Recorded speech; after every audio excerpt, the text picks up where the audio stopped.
안녕하십니까. 오늘 여러분들에게 소개해드리고 함께 나눌 책은 2016년 가톨릭 출판사에서 나온 산티아고 마르틴 신부님의 마리아의 비밀이라는 책입니다. 이 책은 성모님이 마치 일기책을 펼쳐 보이듯 차근차근 당신의 이야기를 들려주시는 책입니다. 의구심을 버리고 마음 깊이 성모님의 삶을 이해하고 더 나아가 예수님의 삶까지 새로이 바라볼 수 있는 계기가 되길 바랍니다. 이 책은 지금까지 교계에서 좀처럼 시도하지 않았던 소설이라는 형식을 이용해서 성경과 교리적인 지식을 동원하여 신비하고 흥미로운 이야기를 전합니다. 여러 인물과 사건을 마주하는 성모님의 심리 변화와 감정의 이동을 따라가며 이 책을 읽는 동안 여성이자 어머니로서 성모님이 감내해야 하는 어려움과 고통을 깊이 알게 되고 그분의 마음과 영성까지 깨닫게 됩니다. 이 책은 에페소에서 성모님이 요한 사도에게 당신의 삶의 여로를 말하는 형태를 취하고 있습니다. 책을 읽는 동안 성모님의 감미로운 성심에 빠져 깊이 묵상할 수 있기를 바랍니다. 저자 산티아고 마르틴은 마리아의 프란치스코의 수도 사제로 1954년 스페인 마드리드에서 출생했습니다. 콤플루텐세 대학교에서 생물학과 신문학을 전공했고 예수의 꼬미아스 대학교에서 윤리신학을 전공했습니다. 1979년 프란치스코 제3회 회원으로 사제품을 받았고 1988년 마리아의 프란치스코 회를 설립하면서 제3회를 탈퇴했습니다. 현재 로마 교황청 가정평의회의 자문을 맡고 있으며 그가 설립한 마리아의 프란치스코 회는 전 세계 38개국에 분원이 있습니다. 마리아가 15살 때 나는 오로지 하느님 그분을 위해 살아갈 생각이었단다. 이는 어느 누구도 강요하지 않은 내 선택이었지. 하느님조차 메시아의 탄생에 내 동의와 허락을 청했던 것이란다. 나는 내가 지닌 온전한 자유로 하느님께 말씀드렸단다.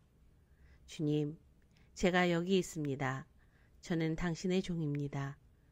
저는 당신께 온전히 의탁합니다. 당신이 원하시는 바대로 행하시고 주님께서 저를 돌보아 주소서. 저는 당신의 작품입니다. 당신의 영광과 특은이 제게서 거울처럼 빛나기를 바랍니다. 이제 저는 당신 아드님의 모친이 될 것입니다. 이는 또 다른 역사의 시작입니다. 마리아의 어머니 안나가 천사의 방문 후에 하느님은 당신 백성을 구원하시기를 원하십니다. 그럼에도 우리라는 적당치 않고 가장 미천한 종을 선택하셨으니 우리는 행운을 얻은 것이고 이 거룩한 계획에 이러쿵 저러쿵 이견을 제시해서는 안 됩니다.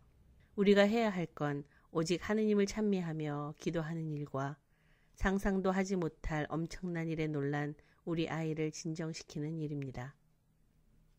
마리아의 아버지 요아킴의 기도. 하느님, 지금 당신은 저희를 주목하셨고 이렇게 당신 손안에 저희가 있습니다.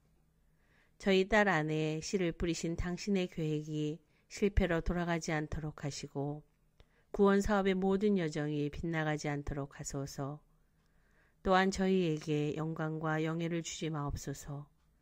저희는 그것을 청하지 않겠나이다. 오로지 당신의 뜻을 실천하고 우리의 어리석음으로 인해 당신의 거룩한 뜻이 어긋나게 되는 일이 없도록 하소서. 내 아들은 이미 태중에서부터 이사야서의 고통받는 종의 삶을 실현하고 있었단다. 기적처럼 온 내 아들은 인간이 상상조차 할 수 없는 순결하고 고결한 아기였지만 수많은 모욕들을 하느님께 봉헌하였단다. 침묵은 강생의 신비를 시작하기 위해 나에게 온 날부터 십자가에서 매달린 순간까지 그의 삶으로 보여준 가장 중요한 가르침이자 교훈이었단다. 그러나 침묵만이 가장 좋은 교육은 아니었단다. 하느님은 어긋난 길에서도 당신의 계획을 훌륭히 이끌어내시는 분이시니까. 우리는 우리가 가진 지혜가 송두리째 무너지는 것을 봅니다. 경외하는 분이시여, 지혜라는 것은 이상이나 사상이 아니며 어떠한 개념도 아닐 뿐더러 손에 잡히는 형태는 더더욱 아닙니다. 지혜란 거대한 강물에서 쉼없이 흐르는 물에 갈고 닦여 부드러운 돌멩이로 바뀌는 것입니다. 지혜란 삶이자 생명입니다. 지혜란 하느님이 사람들을 기억하시고 다시 그들을 돕기 위해 인간들의 삶에 관여하시는 것입니다. 우리에게 일어난 일들은 인간의 능력이나 지혜로 이루어진 것이 아니라 하느님의 계획임을 잊지 마십시오. 30년의 영광 중 요셉의 유언. 하느님은 사랑이에요. 우리는 모든 일이 잘 풀릴 때만 사랑을 믿어서는 안 돼요. 어려울 때일수록 더욱 그분의 사랑을 믿어야 해요. 특히 오늘처럼 크나큰 시험에 들 때 하느님 사랑에 대한 우리의 믿음을 더욱 입증해야만 해요. 축복된 밤에 천사가 나타나 당신에게 했던 말을 기억해요. 두려워하지 마시오. 하느님이 하신 말씀이 우리에게 이루어질 것이니 당신의 아들이며 또한 내 아들이기도 한 예수에게는 하느님이 허락하신 시간 전에는 아무 일도 일어나지 않을 거예요. 그 시간에 이르게 되면 어떤 일이 생기든 그것은 지극히 높으신 분, 예수의 아버지이시고 우리의 아버지이신 하느님의 뜻일 거예요.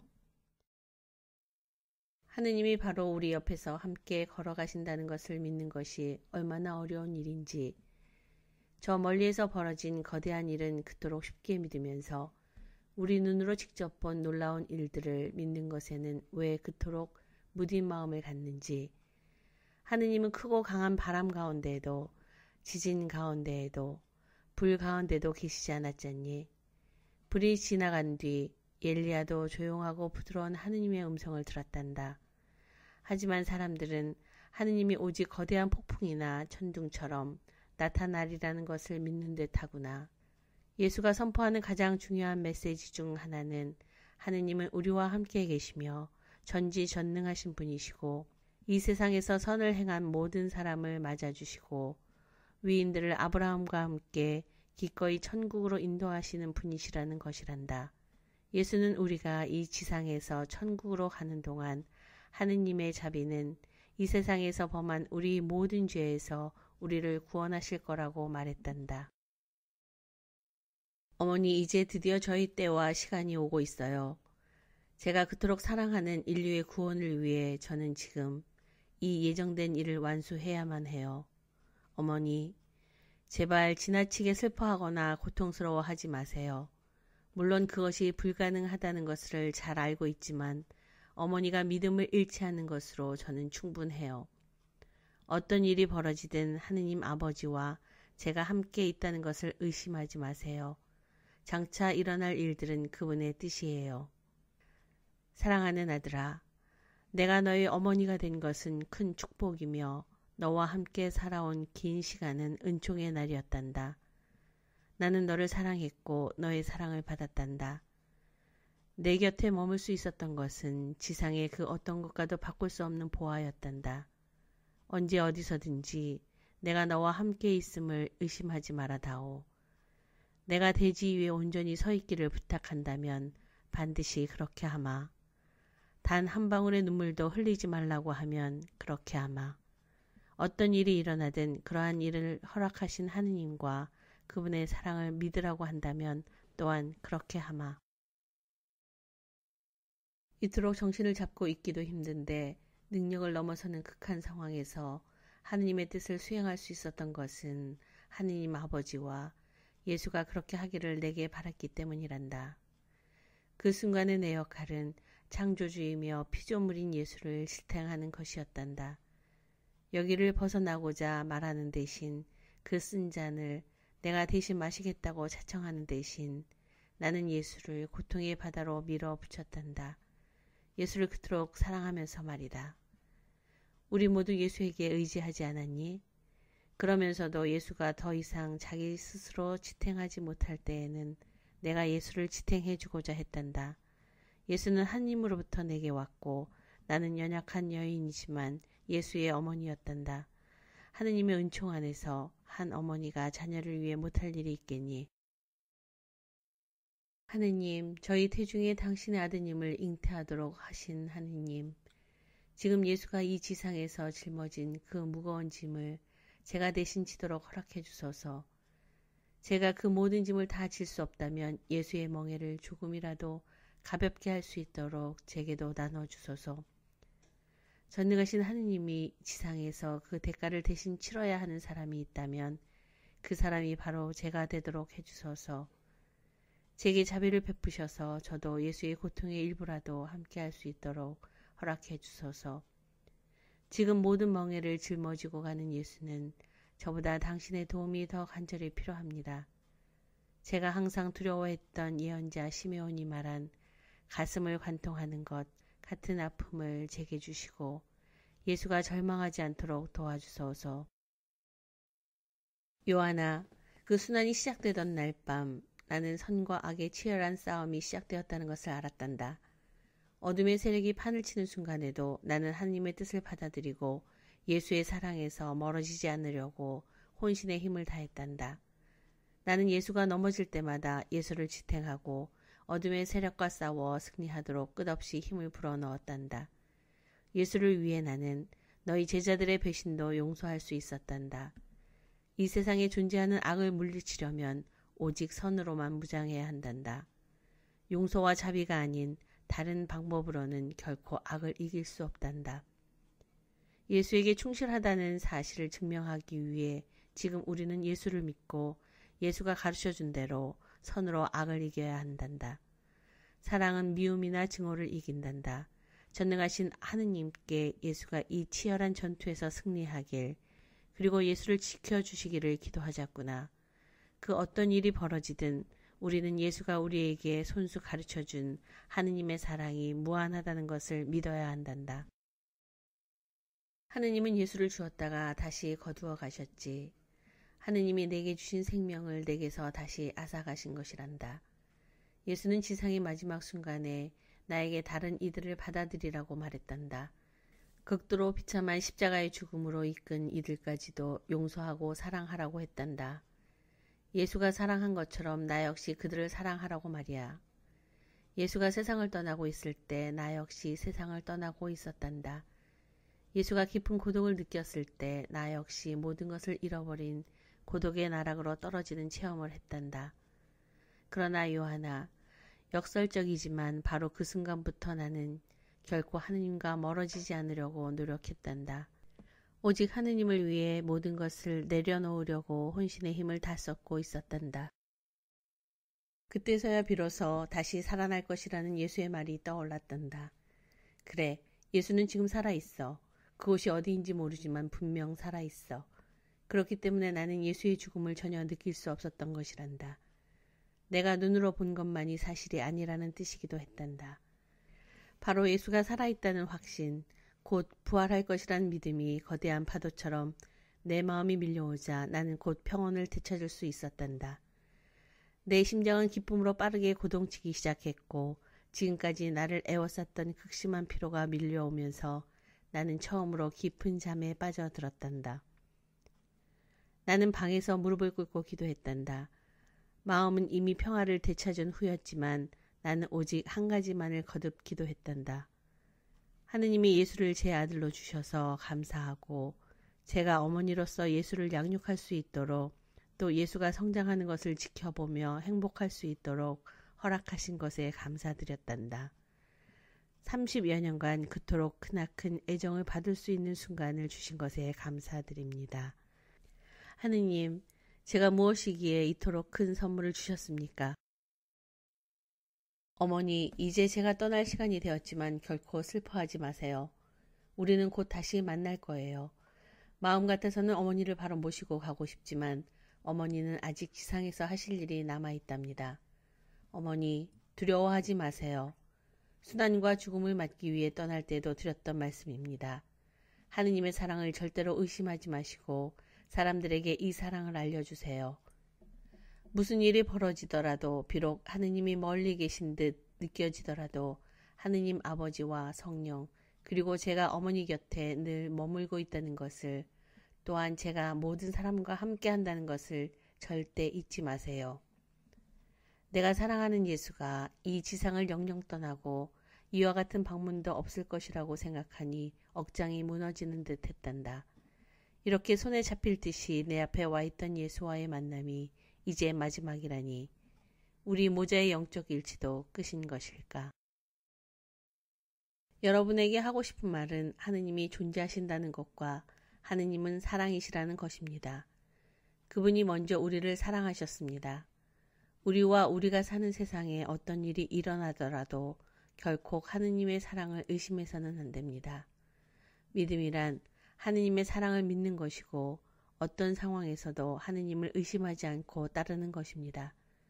비록 여러분이 원하는 바대로 이루어지지 않는다 해도 아니 오히려 이루어지지 않을 때야말로 더 믿음이 필요한 때입니다. 그로 인해 희망이 움틀 것이고 그 희망이야말로 지금 어두운 사막을 견뎌 나가게 하는 힘이 될 것입니다. 육신의 죽음이라는 장막 저 너머에서 우리를 기다리시는 예수가 손수 낙원의 문을 열어줄 것입니다. 희망 없이는 지상의 수많은 시련과 장애들을 극히 한정된 인간의 시야로 견디고 지탱할 수는 없습니다. 저는 더 이상 이 세상에 있지 않지만 이들은 세상에 있습니다. 저는 아버지께로 갑니다.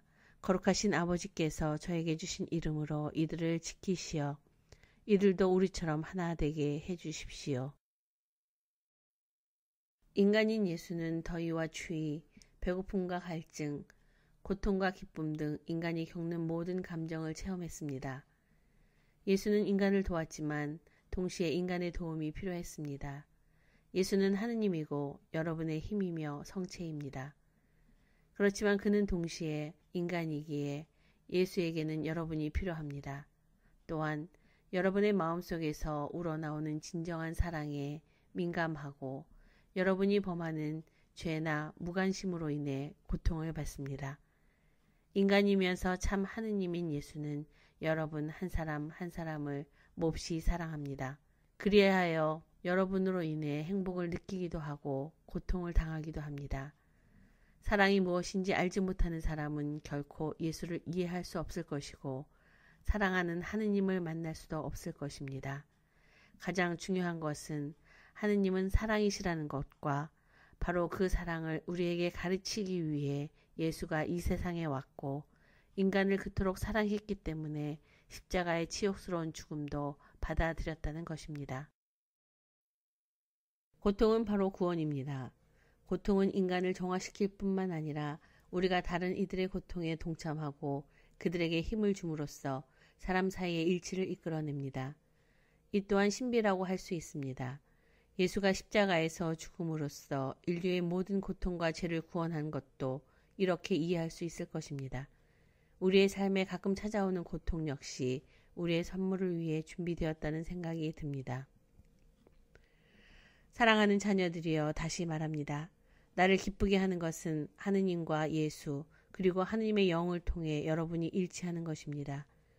여러분의 어머니인 내가 순환 중인 예수에게 그러했던 것처럼 고통당하는 형제들에게 힘이 되어주기를 부탁합니다.